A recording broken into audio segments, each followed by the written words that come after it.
If your business falls apart the moment you step away, then you don't have a business. You have a job. I'm going to show you how 7 and 8 figure founders build systems within their company, and these systems remove them from the day-to-day chaos without losing any speed or momentum. By the way, hi, I'm Jhana Li. I have been the COO for 2 successful startups. I have consulted with dozens and dozens of startup founders at this level, and I have coached hundreds more. I'm the founder of a company called Spyglass Ops, and we help founders scale sustainably through operations, through recruitment, coaching, and operations consulting. And what I really want you to know is that if you are currently stuck feeling like the bottleneck, stuck in burnout, stuck feeling like you need to work harder every single day just to keep growing your business, then these are the systems that can change that. Let's get into it. So the first thing to understand is that you can't fix everything at once, right? The process of scaling your business is the process of making marginal gains, micro optimizations over time. So the first thing I'm gonna have you do is pick one area.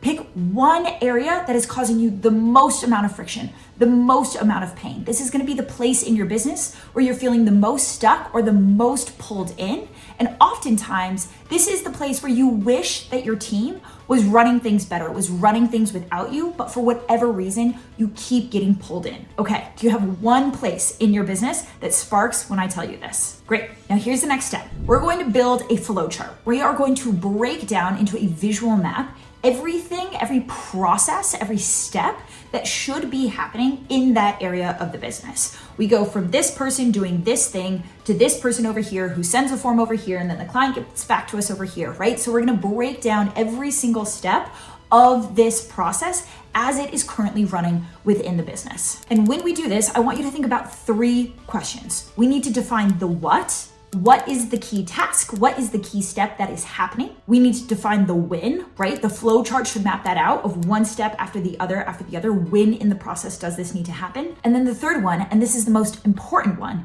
is the who. Who takes ownership for each step, for each task in the process? We need to map out all of the humans involved so we can map how this baton needs to be passed from person to person on our team. Because I can almost guarantee you that the reason balls are getting dropped and the reason you keep getting pulled back in happens in the handoff from one human to the next. So we have mapped out the what, the when, and the who. Now it's time to figure out, why are we the one getting pulled into this process, right? So the first thing we need to look at is, are you the founder currently represented somewhere in that map, right? Are you the person who owns a task or a step inside of that process? And if so, the question becomes, do you have to? Maybe you do. Maybe you're the only person in your business right now who can do that task. But I bet if you were to really look at it, there's a bunch of stuff that you're currently doing simply because you've been the person who's always done it, right? I've always done this task, therefore it makes sense. I should continue to show up and do this task.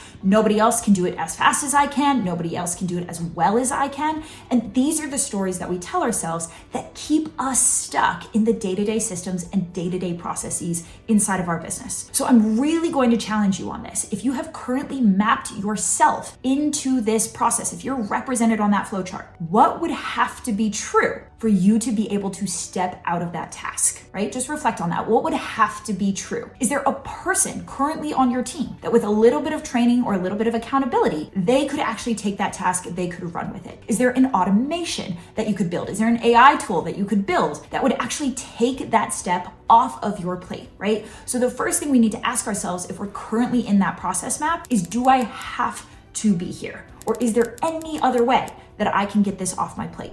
Part number 2 is, now we need to look at where other people should be owning their step or their task in the process, and yet you keep getting pulled in, right? This is the real gold. Someone else on your team already should be doing this task, should be owning this outcome. They should be able to handle it without you, and yet, for some reason, every single time they come back to you with a question, they pull you in to put out a fire. There's a dropped ball that you have to step in, and now you have to clean it up. So what's happening? Because it's super frustrating, right? Someone else should be owning it, and yet you keep getting pulled in. So I actually just gave away the answer. It comes down to the word ownership. Am I delegating a task, or am I delegating ownership over an outcome? And there is a huge difference when it comes to how we show up and delegate and lead our team. So let me give you an example. Let's say that I have assigned the task of getting a client to sign the contract, right, to my client success manager. This is our onboarding flow. Our clients have to sign their contract. I've given that task to the client success manager. When I delegate that task, what have I done? Have I told my client success manager, hey, you need to click these buttons, fill out these custom fields,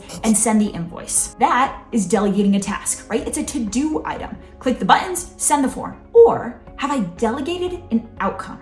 Delegating an outcome sounds like, hey, every single one of our clients needs to have a signed contract before we start running their ads. If we don't, we open ourselves up to liability, exposure, and a ton of client success issues down the road. So your outcome in this step is to ensure that every single client has a signed contract before we hit this step when we send the ads live. Do you see the difference? It's subtle, but it's totally powerful, right? Because if I'm assigning a task, if I'm delegating a task, what I'm delegating is an input. Click these buttons, send this form. Versus if I'm delegating an outcome, I am delegating a result in the business. Protect this company from exposure and liability. Do whatever it takes to send this contract and make sure the client signs it. Hop on a call with that client if you have to, but the result, the thing that you are taking ownership for, is protecting the downside of the business. You're the only person that can do it, and it's an absolutely essential step. The difference between delegating an input and an output, right? A task and ownership is that when it comes to ownership, what people own, they take pride in, they get bought in around, they get engaged, and they understand that they don't just own the steps that it's going to take to send that form out. What they own is the result. What they own is every challenge that stands in their way of achieving that result. What they own is the pain in the ass client who won't sign the contract, and yet it's their responsibility to track them down, get them on a call, and get them to sign it. And all of a sudden, when you transfer ownership over an outcome, what you unlock is autonomy, creativity, and buy-in. So all of a sudden, your team is now bringing a whole new set of skills and critical thinking and problem solving to the table, where they're now going out of their way to make sure that the outcome is met, not just make sure that the task is done, that the task is followed, right? So if I had to bet on why you're still getting pulled into other people's tasks, my guess would be it's because you've delegated the task, but you haven't delegated the outcome of that task. And you haven't made it absolutely clear that it is not your task to own. And therefore, if there's a problem, they need to escalate it to you so you can take care of it. It is their task. It is their outcome. And they are responsible for getting creative and being proactive, and come hell or high water, figuring out how to make sure that that outcome is met. I promise you, shift your delegation from inputs to outputs, from tasks to outcomes, and you will see a radical transformation across the performance of your team. And most importantly, they are going to stop pulling you in for things that they now understand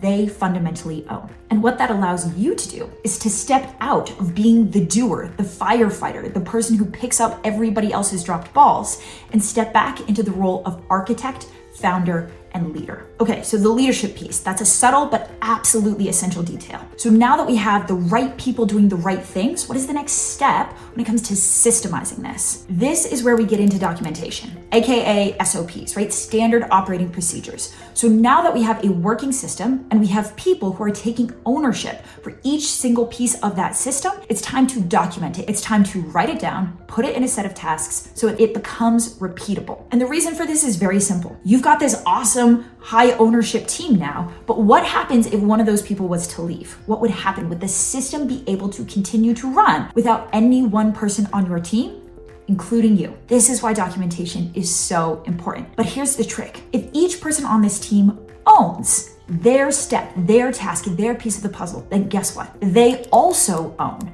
the documentation. It is their responsibility to build out the SOP. It is their responsibility to continue to keep that SOP up to date as the process evolves and changes over time, as they figure out new and better ways to do it. So the way that this runs for 7 and 8 figure businesses is that they have someone in the operations role, right? An ops manager, a head of ops, a COO, and that person is going to work with each member of your team across this process to have the team document out their own SOPs and compile that into a single template or checklist or document that is repeatable, that is scalable, and that makes sure that the right work gets done every single time. And most importantly, that it gets done without you. So if we've done this correctly, then what we get is a system that not only runs without us, but it actually improves without us. Your team, led by your operator, is the one that is actually iterating and optimizing on this process all the time. And then every time there's an adjustment or an innovation or change to the process, they are the ones